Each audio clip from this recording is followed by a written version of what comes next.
Hey guys, it's Danny. Today we're gonna do some updates on some orchids which are kind of interesting. And right now I'm filming later in the day so you can actually see how sunny things are. So we're gonna unveil the mystery of the dying flower on the intermedia, like I told you in a previous video. You'll never believe it. And also show you some other interesting developments in my collection. So let's go to the intermedia. As you might know, one of the flowers didn't fully open. When I made the spotlight with this orchid, I told you that this being a Cattleya trait, I'm not surprised that one of the flowers didn't fully open. But shortly after that video, the flower started to fade away. So then I said, well, it must have been a mutation or a faulty flower. That's okay. But recently, I kind of figured out why this flower didn't open completely and is now fading. Take a look at this little stem here. Do you see how swollen it is? Let's compare it to the other stem. You can see there's a big difference. This only means one thing. This flower got pollinated. With who? With what? I don't have any bees in my greenhouse. Well, it self-pollinated itself. This doesn't usually happen. And especially with Cattleyas, there are self-pollinating orchids. As far as I know, the Hercoglosum, not entirely sure. I always wanted to purchase that orchid, but then I read this somewhere that it self-pollinates and the flowers don't last all that long, so I never purchased it. In case you don't know, once a flower loses its pollen or gets pollinated, chances are it will completely fade away because there's no purpose for the flower to be kept on the orchid anymore. And that's what happened with this flower. As it was opening, probably it self-pollinated, so it completely aborted fully opening, like the other flower we have here. Furthermore, it is fading away, and now it is preparing some seeds. Now I have to say, it's not exciting. For me it's not, because orchids cannot be propagated by seed very easy. They do produce very tiny seeds which do not have any means of feeding themselves. They do not have an outer shell or anything of the sorts. They grow in a special nutritious medium, and they need to be very well sterilized and grow in a sterile environment. They're very susceptible to fungi and all sorts of other bacteria and fungi. So it's not going to be easy for me to propagate this orchid.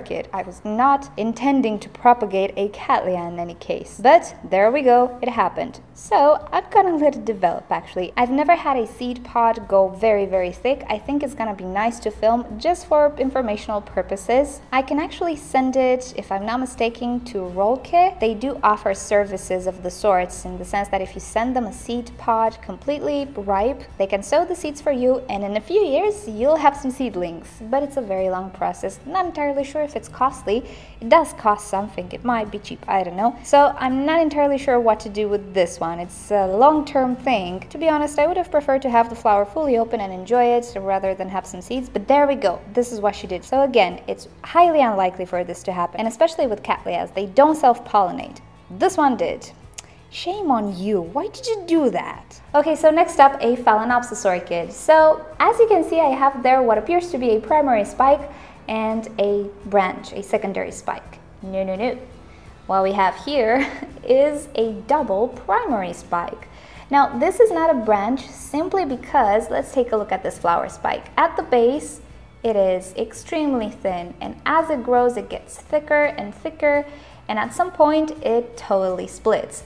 So this is a double primary spike. I've actually never seen this before, but I'm not surprised Phalaenopsis orchids do this. I'm actually never surprised when Phalaenopsis do anything.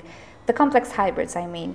This is a complex hybrid, and as it just so happens, it does have another flower spike there, and it's longer, and it appears to have more buds than the other one. This is the outcast, the black sheep. But there you go, it decided to be special by simply splitting itself. Now, if you don't know, in many cases roots can do this as well. It's always funny when it happens. It happens quite often, especially with some orchids. The latest one that did this is one of my Nellyi-Eilers. Ooh, roots on the Nellyi-Eiler, that's always good news. But here we have a split flower spike. Did you guys ever see something like this? I didn't. Doesn't mean anything. Doesn't mean the plant is sick or anything. It's just one of those cute mutations they decide to show for us, particularly when they are very complex hybrids. It's not surprising. It doesn't mean the orchid is faulty in any way. It's just funny. And a little update on the Catasetums. This year I decided to use slow release fertilizer. Let's see. So all of those round things there, they're the slow release fertilizer. This orchid had roots. When I repotted it, I didn't cut away all of the older roots because they were in good condition, and she didn't actually get any breaks. She didn't decide to go through dormancy. So I kept watering it, and inevitably she got fertilizer as well. Now, let's take a look at this new growth, which I'm trying to train right now. I don't want it to grow like this. So right now she's facing the light in this direction. So the growth is starting to take a little bit of a turn. Hopefully I can correct it and make it grow as straight as possible. But let's just take a look at the size of this new growth. Can we see what's going on? The new growth is already half the size of the previous pseudobulb. I can already tell this growth will be quite larger than the previous one, which was what I hoped would happen. This orchid has another growth right here. They're already rooting. They're starting to grow their roots inside the medium. But as I was saying, this orchid already has quite a lot of roots. You've seen them. So I'm watering this one fully right now. But let's get you leveled. There we go. Now I remember very well how new growths used to look like on this orchid, and they were not as big at this stage. So this looks promising at the moment. I currently repotted all of my Catasetums. I added slow release fertilizer, and I also did something. I put osmosis water in a decorative container, in this decorative container, and then I measured the TDS to see just how much those beads leach out. And I measured 250 parts per million, which is ideal, I have to say. It will probably start to leach out a little bit more when it gets warmer. Right now I do have about 22 degrees in the daytime in my greenhouse. All of the windows are open. Everything is ventilated, so I have the temperature from outside, but in the summertime I will have a little bit more. So until now, I think the slow release thing works. We're gonna see what happens. So far, things are really promising. I'm really happy. The red tide also bloomed, and she has one of the largest flowers I've ever seen on the red tide. Look at this. Really lovely. What happened was, though, that the flowers split when they opened. Not all of them. This has a split here. This one looks like it has tiny little legs, doesn't it? Oh, wow. It looks like a Cypress right now. That's how it looks like. This one didn't split. Let's see. Yeah, this doesn't have a split. But these two split. Sometimes it just so happens. The flowers are really fragile, actually. They're floofy, very thin, very fragile, very prone to botrytis and all of those things. And somebody actually asked me when the buds were forming what those spots were. It was some sort of botrytis, actually, and it left some marks on the sepals, as you can see. But the petals are really looking okay. It didn't affect them since they were closed inside the bud, so that's okay. The display, though, is really nice. It has really huge flowers. When I purchased it, it did not have these huge flowers. So that's great. Look at this. Oh my goodness. It's pretty nice, you guys. But yeah, the flowers split and now they look a little bit funny. But there you go, it happens. Good thing they're not mutated beyond belief. And back there we have the Hair Alexander. If you remember, this one did not have any roots. Well, she is. She's growing roots right now, so I'm happy about that. I think she's gonna do okay, but she's preparing a flower spike, which sadly I will have to cut, I think. I'm pretty sure. We'll see how these pseudobulbs shrivel. The pseudobulbs are kind of shriveled at the moment. They're not leaf-like, but I don't think it's going to be a pretty display. We'll see how it develops. I think I will cut it, so sadly no Hair Alexander this year. But who knows, maybe next year. The Caesis bractensis is dying, as you can see. No, I'm just kidding. That was a lie.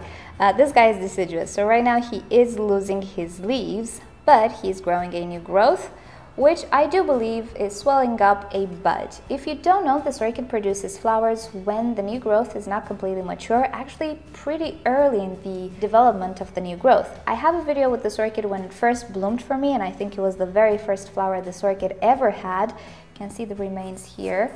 So I purchased it at a pretty young age, and I have it already for about 3 years. I'll link you down below to that video. It has beautiful flowers, but last year it only produced 2 flowers. So hopefully this year we'll have a better display. Problem is, I really wanted to repot this orchid, and I think now it will have to wait just a little bit. And the last orchid we're gonna talk about today is the Dendrobium that I repotted recently, the Bigibum variety compactum hybrid. I believe this is what it is, but I'm not sure. This orchid didn't have a tag. Now, if you remember, when we repotted him, I managed to mutilate him, and if by chance you missed that video, oh, you don't want to miss it. Check it down below in the description and see me fail. It's really funny. So the new growths have started to gain some color, as you can see. When I repotted this guy, they were completely white, but now they're starting to leaf out a little bit. They're a little bit green, so things are looking pretty bright. Also, this new growth right here is starting to grow. So right now, all I'm hoping for are some roots. Now, if you remember, I did cut the flower spikes as well. So what happened to the flower spikes? Ta-da! They're still alive. I keep them in a glass with some water and they're hanging on, you guys. Well, this isn't really surprising. If you know, in the world of cut flowers, Dendrobium Phalaenopsis type, or bigibbum, however you want to call it, is a pretty well-known cut flower. So if you ever by chance break your Dendrobium Phalaenopsis type flower spike, or you're forced to cut it, just pluck it in water. It's gonna last quite a lot of time. As you can see, my flowers are hanging in pretty strong. So the Dendrobium and its flowers, even if separated, are both doing very well. And that's about it for the updates this month. Thank you for watching. If you have any requests for updates of orchids you didn't see probably in a long time, just let me know down below in the comment section and I'll make a requested update video. This was not a requested update. It was just a bunch of orchids that I wanted to show you because they're just funny, or I find them interesting. So thank you for watching. Hope you've enjoyed this. If you did, give this video a thumbs up. If you hated it, give it a thumbs down. Subscribe to my channel for daily orchids and plants videos, and don't forget to turn on notifications so you never miss a video. And with that said, I'll see you guys next time. Bye. Well, somebody's in distress. I can help. Wait, hold on. There we go. Speaking of which, this is the Dendrobium nobile aurora. This is how a normal flower looks like, and this is how a abnormal flower looks like. Make that 3. What the heck? What's going on here? Please behave yourself, okay?